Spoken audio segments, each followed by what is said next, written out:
2024-এর মে মাসের শেষ নাগাদ আমরা গিয়েছিলাম একটা প্রচার অভিযানে, যেখানে সেন্দ্রা পরব এবং ফলহারিণী কালী পুজো উপলক্ষে আদিবাসী জনগোষ্ঠীদের মধ্যে বন্যপ্রাণী শিকার করার যে প্রচলিত রীতি রয়েছে তারই বিরুদ্ধে মানুষের মধ্যে সচেতন বার্তা ছড়িয়ে দেওয়ার লক্ষ্যেই বিভিন্ন প্ল্যাটফর্মে, রাস্তায় বন্যপ্রাণী সংরক্ষণ সংক্রান্ত আইনগুলো সবার মধ্যে পৌঁছে দেওয়ার চেষ্টা করছিলাম।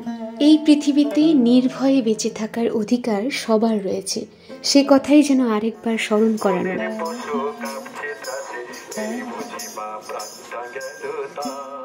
দুপুরবেলা তীব্র দাবদাহের মধ্যে আমি একদম কাহিল হয়ে পড়েছি।